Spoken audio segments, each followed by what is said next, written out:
Hello everybody, this is General Yanis, and today in Death Card Tactics I will be looking at the pathogens and how we can use them, where they are applicable, and are they really worth their points. So let's get started. So today, the 26th of February, thank you everyone for your continued support, and today the channel reached a milestone with 2,000 subscribers. And also a very big thanks to all your comments in the channels and some good suggestions and questions, and also for example, in the previous video with the characters, there was a lot of nice questions, and that's why, for example, also I'm looking at the pathogens in more detail in this one. And also, as always, a very special thanks to my patrons for their continued support. So following up on my video of the Death Card Lords, in this video I will look into the Death Card pathogens. So I will be looking at the rules and the general considerations, and then looking at which Death Card units and weapons can actually use the pathogens. Then I will be looking more to the melee weapons and how which pathogens could be used for the melee weapons, looking at Lord of Contagion, Lord of Virulence, Chaos Lord, and the Death Shroud Champion. And then I will also be looking at the ranged weapon analysis for especially Lord of Virulence and the Foul Blightspawn. So which pathogens are best for what, and are they worth their points cost? So let's take a look. So let's go through the deadly pathogens. So basically, the deadly pathogens is some new rules and abilities in the new codex. So it's kind of a mini relic upgrade for a plague weapon of a death card character or a bubonic Astartes champion that costs us points to add to a weapon. So there are quite a few rules and limitations for this. So first of all, it must be a plague weapon. So for example, the Demon Prince cannot get it, and I've seen a lot of comments in the forum that people want to use it on a Hellforged sword, but unfortunately you cannot. You cannot use it for named characters, so no Typhus or Mortarion, for example. You can only have one pathogen per character, and only one of each type of pathogen in the army. And you cannot use it on relics. You can take the Reaper of Glorious Entropy and then add a pathogen on top, for example. And you cannot put it on grenades, so that's also another limitation. They are not considered, the pathogens are not considered relics, so a character could have a relic and a pathogen on another of its weapons, for example. So what do deadly pathogens do? The deadly pathogens increase the strength of the plague weapon by 1, so it gives +1 strength to the actual plague weapon you apply the pathogen on, and then they have an additional effect that you can select from 7, of course, 7, the magic number, the sacred number for Nurgle. So here we have the acidic malady for 20 points. This increases the weapon's AP by 1. The explosive outbreak for 20 points. An unmodified 6 on the hit roll scores 1 additional hit, and this is not cumulative with Taliman's Tollkeeper, unfortunately. Then we have the virulent fever for 20 points, so an unmodified wound roll of 6 gives 1 additional mortal wound on the target, so this is quite interesting. The befouling runoff for 10 points gives no benefit for cover to the enemy unit. Unstable sickness for 15 points. If any enemy models are destroyed with this weapon on a 4+, you can do additional mortal wound to a maximum of 3 on that unit. So this is quite good against the horde type of enemy maybe. And then we have corrosive filth for 20 points. The effect is if you are attacking a vehicle, you get +1 damage to the weapon. So this is a good situationally. Let's say if you're facing somebody with a lot of vehicles, could be interesting.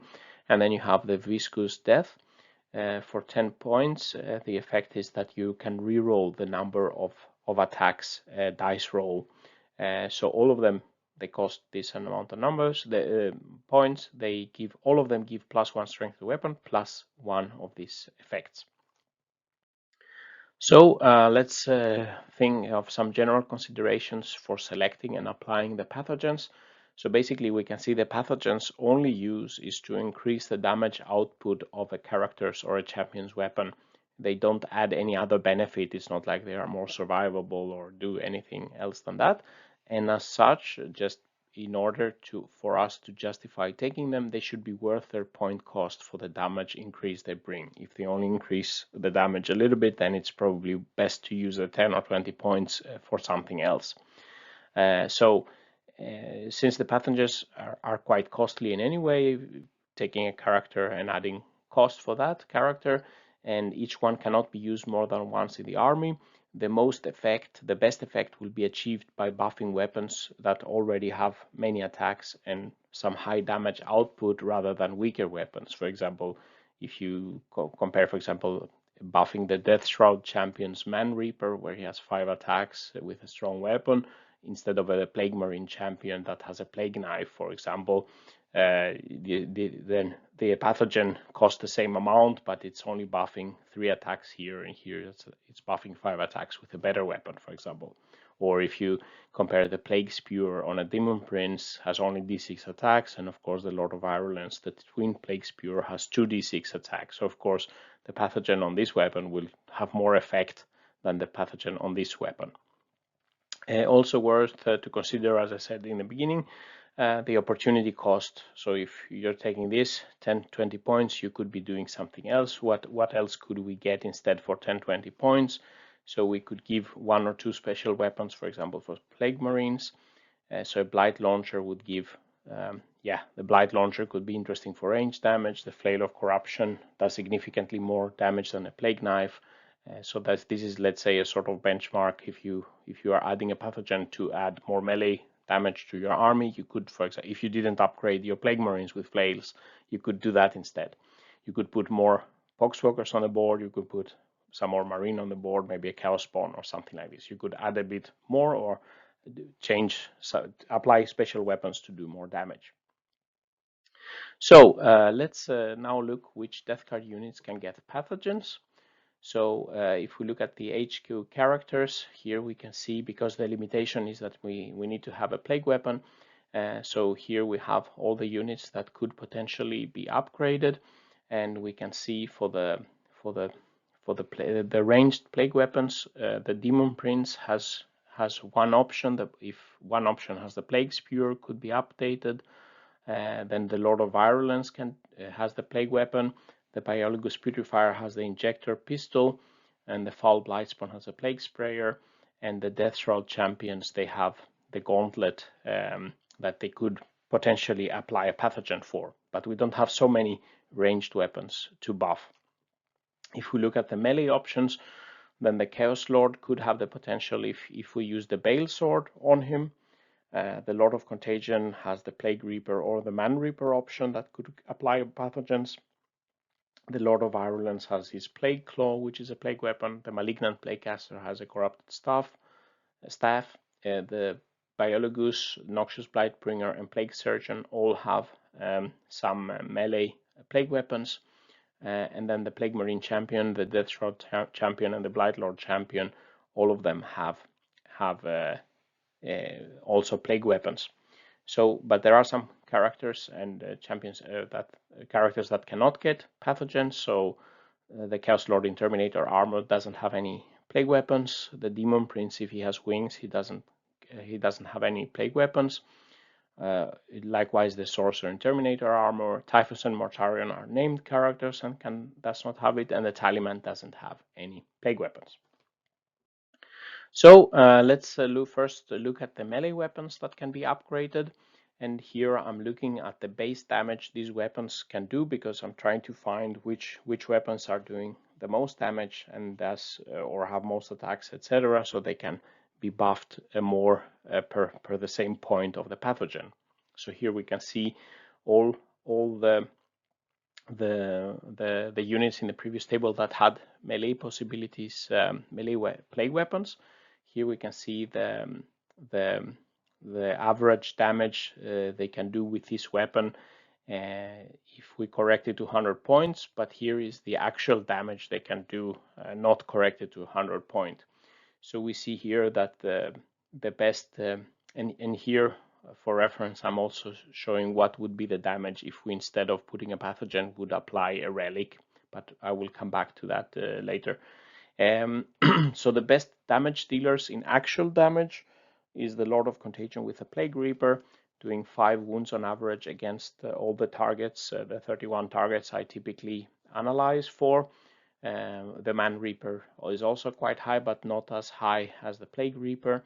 The Death Shroud champion Man Reaper also, he has basically the same number of attacks like the Lord of Contagion has. And here we see that the Lord of Virulence also can do a little bit, but then we have a lot of the others. The Blight Lord champion or the Plague champion cannot do so much with her Plague Knife, and the elite, the Virions cannot do so much damage. So the best damage dealers are the Plague Reaper, the Man Reaper weapon, and the Plague Claw, and then followed by the Bale Sword from the Chaos Lord. So I will focus on those to see if pathogens can make sense. Here I just shown some alternatives here. If you use the Glorious Entropy Relic, you would be getting 7.2 wounds actually instead of the 5 here. And somebody asked about the Ferryman's Scythe in the comments from the previous video, and that's replacing the Lord of Contagion's Man Reaper, for example. That would be doing 4.8 wounds actual damage instead of 4.3, so it's not as good as the Glorious Entropy Relic. The Plaguebringer Relic for the Chaos Lord can do some good damage as well, and it can also be applied replacing the Blight Lord Champion's Pale Sword or the Plague Champion's Plague Knife and Demonic Blade. But let's start with the Lord of Contagion. No, sorry. So let's look at the melee weapons. For the melee weapons, which pathogens should we consider applying? So if we look at which ones do the most sense, the Explosive Outbreak with exploding 6s to hit could be quite interesting, and it's good if we have a high number of attacks with a Plague Reaper or the Man Reaper getting, for example, extra free high value attacks. The Virulent Fever, of course, is also interesting, with the unmodified 6-2 wounds, giving additional mortal wounds to the target, and is also good with a high number of attacks. So, for example, not for a Plague champion, Plague Marine champion. And then we have, so these are in my opinion, the best ones for melee weapons. Then we have some that are in the middle, let's say. We have the Acidic Malady that increases the weapon AP by 1, and this is not very helpful for weapons with already high armor piercing value, like the Plague Reaper, the Bale Sword, etc. So it's 20 points to give a Bale Sword an AP4. It's not really helpful, or the Plague Reaper also giving it an AP4. So not as good just analyzing here than the other two here. The Corrosive Filth for +1 damage versus vehicles. This could be interesting if you are facing somebody with a lot of vehicles and your character would be fighting vehicles a lot. Unstable Sickness, destroying the model, making mortal wounds on a 4+, a max 3 per phase, and this could be potentially good versus hordes. So again, quite situational. And then we have the Viscous Death and the Befouling Runoff. They are not relevant for melee, I think. There is no point. For the Viscous Death, we don't have any varying attacks number of melee weapons, and the Befouling Runoff is not relevant because the melee fights, they give no cover, so those two are basically worthless for melee weapons. So let's look at the Lord of Contagion with the Plague Reaper and apply different pathogens. So here you can see the average damage point corrected here across different targets. The dark blue line is the Plague Reaper with no pathogens, and then the orange one is the Explosive Outbreak. So we see this is a little bit higher damage than the base damage per 100 points. And then we have the Virulent Fever is the gray line. It's also okay. The Acidic Malady is not helping a lot for most of the targets. The Corrosive Filth, the light blue, is better against vehicles, but it's not helping so much. It doesn't help enough for its point cost for the other targets. And here for comparison is the Reaper of Glorious Entropy, the relic. That's not a pathogen, but just to show that if you really are out for very high damage, that could be, yeah, that's better overall. So basically only the explosive outbreak increases the damage per point above its cost for the Lord of Contagion, and pathogens alone don't bring a huge increase of damage to, for example, compared to this relic, the Reaper of Entropy relic. And corrosive filth could pay itself versus vehicles, but does not help so much versus the other targets. So here you can see the Plague Reaper, Lord of Contagion, the point cost associated, the average damage per point point corrected. So here with the baseline is 4.2, and only the explosive outbreak on average does more damage per point. And here is the actual damage, let's say not point corrected. So here we can see that by applying the explosive outbreak, we would be increasing the average wounds across all these targets for 1.3 here, and less so by the others. So the others, the extra 20 points, they don't bring so much extra value here. And down here we see the Reaper of Glorious Entropy. If we look at the Death Shroud or Lord of Contagion with the Man Reaper instead, and applying pathogens, we can see that the Man Reaper Scythe profile, because it has 10 attacks, benefits more from the Virulent Fever than the Explosive Outbreak, making the Virulent Fever a bit more cost effective for the Man Reaper.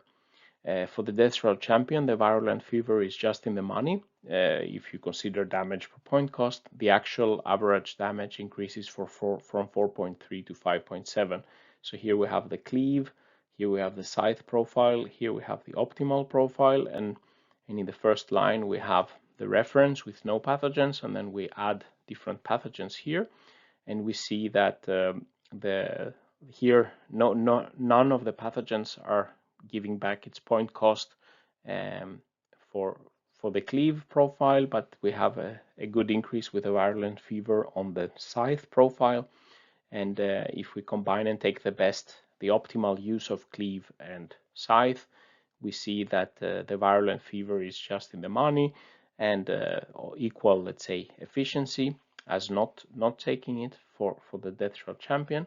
And here we see the actual damage, so we will be dealing 1.4 more wounds on average by applying Virulent Fever. For the Lord of Contagion, the Plague Reaper plus Explosive Outbreak, 6.4 wounds, like we had in the previous, is still better than a Man Reaper plus Virulent Fever for 5.7 wounds. So here we are looking at the Lord of Virulence Claw with these pathogens. And here we can see that the Explosive Outbreak is also the best pathogen for the Lord of Virulence Plague Claw, and increases the damage per point above its cost. Here we see the Plague Claw not with no pathogens is doing 3.5 wounds, and then it's doing 4.4 wounds with the Explosive Outbreak, and the others are not buffing as much.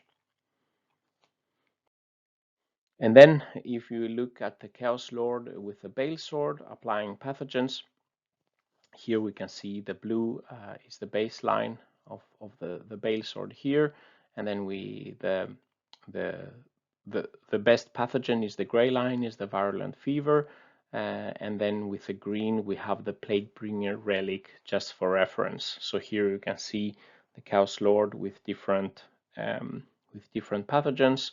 The average damage point corrected for the Chaos Lord is 2.3, and then the Virulent Fever is the best one of the pathogens, giving 2.8 damage point corrected. But the Plaguebringer Relic is better than the pathogen, and here we can see we are getting 1 wound more actual damage across all the targets for 20 points more. So in this table I'm summarizing the effect for the melee weapons. So here we can see the Lord of Contagion with the Plague Reaper weapon for 120 points. His base damage with no pathogens. The actual damage across all the 31 targets is 5.1 wounds. If we add the Explosive Outbreak for 20 points, we are increasing the damage to 6.4. if we do the virulent fever, we would not be increasing it as much. And here we see the best extra wounds we can get is 1.3 more wounds for 20 points. Here we have a relic alternative, the Reaper of the Glorious Entropy, which would give 7.2 wounds. So that would be a higher damage than just adding the explosive outbreak. But if we take the best pathogen on the Plague Reaper and then we add the Warp Hive insect relic from the Mortarian's Anvil, we would be getting 8.5 wounds on average. So this would be a higher damage for 20 points and a relic compared to only a relic here. So this is quite an interesting high damage combination for the Lord of Contagion with the Plague Reaper. The Lord of Contagion with Man Reaper, as I said, the Virulent Fever is a little bit better here. We are getting 1.5 wounds more than the baseline Man Reaper for 20 points. The Relic, again, is the same relic alternative we can use for the Man Reaper for the 125 points here. The Lord of Virulence, the Explosive Outbreak, was a bit better. Here we are only gaining 0.9 wounds from applying the pathogen, so we are getting more value out of our pathogens in the Lord of Contagion. The Chaos Lord adds 1 wound to his damage. The Plague Caster, just for reference, is not doing so much with the pathogens here, and the Death Shroud Champion Man Reaper is adding 1.4 wounds if we add the Virulent Fever. He can also take the Reaper of Glorious Entropy, but he cannot take the Warp Insect Hive. And here I'm comparing the opportunity cost instead to say what if I take a normal Bolter Marine and give him a flail, if it's possible, I would be in melee damage, I would be increasing the Plague Marine's base damage from 0.5 wounds across all the targets, the actual damage, and the Flail of Corruption for 10 points more would give me an impressive 2.9 wounds, so I would be getting 2.5 extra wounds for 10 points, or if I could put 1 Chaos Spawn on the table for 23 points, almost as a pathogen, I would be having more units on the table, and I will be able to do 1.7 wounds for these 20 points. So the highest actual damage we can achieve is the Lord of Contagion, an Explosive Outbreak, and Warp Hive Relic. But none of the pathogens by themselves bring more added wounds in melee per point than, for example, giving a Plague Marine a flail for 10 points, or for a Blight Lord upgrading his weapons to a flail for 5 points. So if you already have these special weapons in the squad and you have a few points to spare, you can consider these pathogens here, for example, the Explosive Outbreak for the Lord of Contagion. But if you have, let's say, standard Bolter Marines, you could just choose to, you get more value of your 10 points or 20 points by adding more flails to your army. Now, moving on to ranged weapons, we don't have so many possibilities for ranged weapons that can be buffed by pathogens. So here we basically have the Lord of Virulence, the Demon Prince, the Foul Blightspawn, the Death Shroud Champion, and the Biologus Injector Pistol. And here we see the average damage those weapons are doing, corrected to 100 points, and here is the actual damage. So I will disregard trying to put a pathogen on the Injector Pistol having 1 attack. Doesn't make any sense. So I will be looking at these 4, but the main focus are the main damage dealers, the Lord of Virulence with the Twin Plague Spear, or the Foul Blightspawn with the Plague Sprayer. And here we can see that the highest damage dealer of all these characters in range damage is the Foul Blightspawn, expecting to be doing 3 wounds on average across all the targets. If he has a relic that he can take from Mortarian's Chosen Son, that would double his effective wounds. So this is quite an impressive improvement by using the Vomitrix. You will be doing 6 wounds instead of 3 wounds. You have 7 attacks instead of a D6 attack. So this is really good.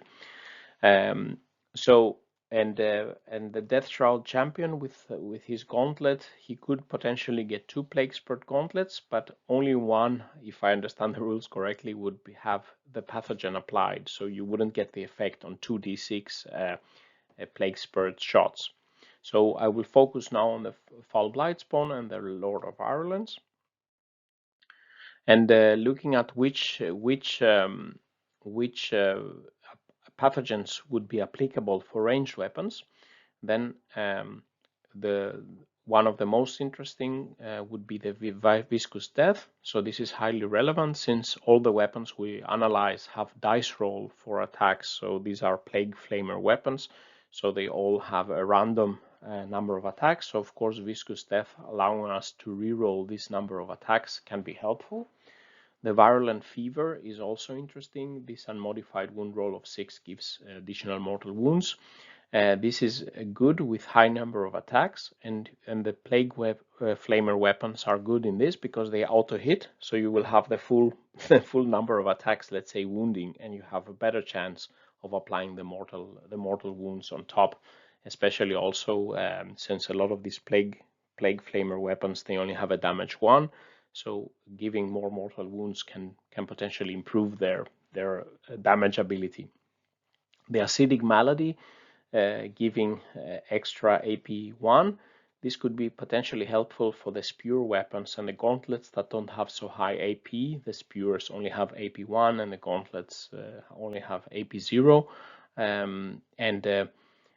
But let's say it would not help the plague sprayer so much because it has the Foul Blightspawn already has AP3. Corrosive filth could be situationally good versus vehicle, but flamer weapons are not optimal against vehicles. But of course, if they get more damage, that could be helpful. The befouling runoff, not so interesting. It's situational if the enemy is in cover, and the effect will be similar to the acidic malady, reducing the save by 1, let's say. It's half price to the acidic malady, but the acidic malady will help against any target in cover or not. This is quite limited use, I think. And then the unstable sickness, again, destroying models on a 4+, you give mortal wounds. Potentially, this could be good versus hordes with, for example, Lord of Virulence could do a lot versus hordes, but it's situational if you're facing orcs, for example. And then explosive outbreak is not relevant for our ranged weapons because for auto hit weapons we don't have a hit roll to score additional hits, so disregard the explosive outbreak here. So let's look at the Lord of Virulence with the Twin Plague Spear and apply some pathogens. So here we can see that the average damage corrected to 100 points. The dark blue line is the average damage expected with no pathogens, and then the best one, the yellow one, is the virulent fever, and here we have the acidic malady and the viscous death, allowing for some rerolls. Here I assume that we would be rerolling if our dice roll is less than 7. It will give us more attacks, but we get better effect from the virulent fever. So the virulent fever is the most interesting choice for the Lord of Virulence for his Twin Plague Spear, because we have 2d6 auto hits. That means 2d6 rolls to get sixes in the wound roll to make mortal wounds, and we reroll the 1. So this is for plague weapon. So this is quite good and gives us many chances to score mortal wounds. So here we can see the different pathogens applied, the point costs, and here we can see point corrected from 2 wounds per 100 points to 3 wounds per 100 points, or actual damage from 2.5 to 4.3. So the virulent fever is a good match for the Twin Plague Spear. And then if we look at the Foul Blightspawn's Plague Sprayer, applying pathogens, the blue line is the with no pathogens, the gray line is the virulent fever, the orange line is the viscous death. So the viscous death is better than the virulent fever for this weapon. We don't gain as much use from mortal wounds here because the weapon itself is doing a lot of damage by itself, let's say. But here we compare with the Vomitrix relic. That would be if we really want to boost a Foul Blightspawn, and if we want to run Mortarion's Chosen Sons, this is of course a very good relic for the Foul Blightspawn. So the Viscous Death is a better choice than Virulent Fever for its point cost, And of course, if you can take the Vomitrix relic, this is much better. So here we can see from the average damage of 3, the Viscous Death gives a damage of 4, and the Vomitrix gives nearly double the damage, damage 6. So summarizing the range weapons, here we can see the Lord of Violence with a Twin Plague Spewer, 420 points. His average damage across all targets, the actual damage, and this is the point corrected damage. If we add the Virulent Fever, this is the best option for this weapon, and we are getting 1.8 extra wounds with this with a Virulent Fever from his Plague Spewer.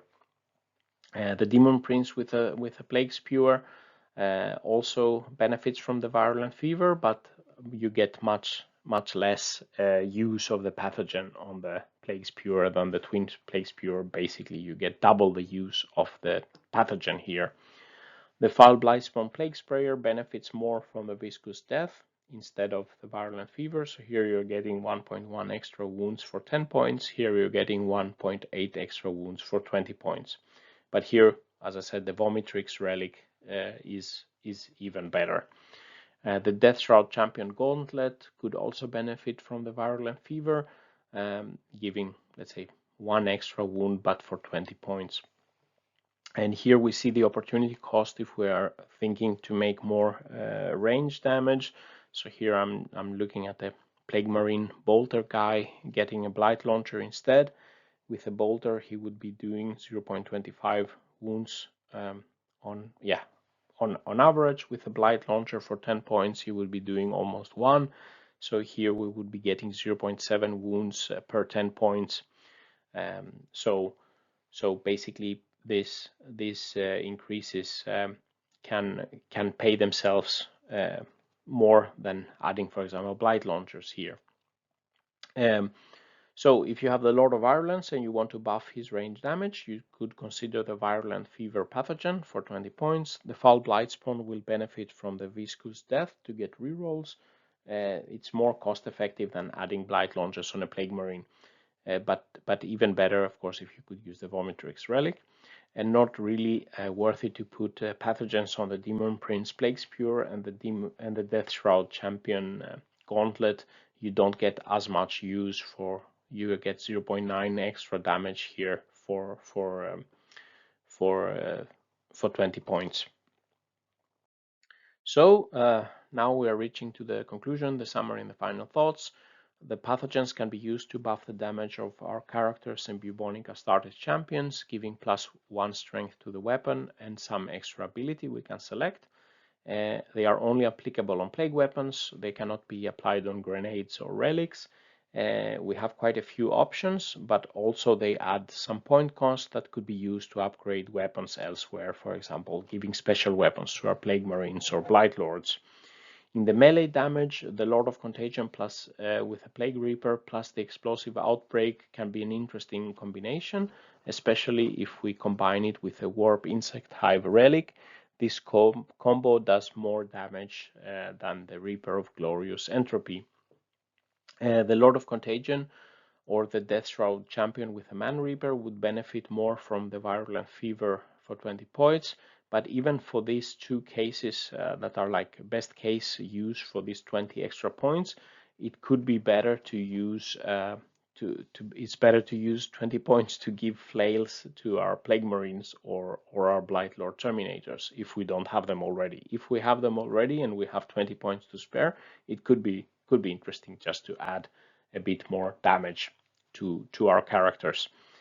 In the range damage department, if you run the Foul Blightspawn and you don't have access to Vomitrix because you don't want to take the Plague Company or you want to save up on the Relic, then I would recommend the Viscous Death Pathogen for 10 points. I think it's really worth it. These 10 points are worth it to get you a more consistent number of attacks and a more damage with the Foul Blightspawn. And it's better use than just, for example, adding a special weapon for Plague Marines, a ranged weapon. If you run the Lord of Virulence, the Twin Plague Spewer can benefit a lot from the Virulent Fever for 20 points, and it could be fun and fluffy also to do that. You have 2d6 auto hits, giving 2d6 wound rolls with a chance to get a lot of sixes for mortal wounds. So this concludes the video. What do you think about the pathogens? Have you had some experience from the tabletop? Let me know in the comments what your favorite pathogen is, and what you think of this analysis. If you like this video, please press like and subscribe to the channel, where I will be posting more videos and analysis for death card units. If you want to further support my efforts and appreciate the extra work I'm putting into to bring all this this data to you guys, please visit my Patreon page, patreon.com General Yanis, and take part in the discussion there and get access to some extra calculations and content. With these words, General Yanis is signing out. Stay safe out there, and bye-bye.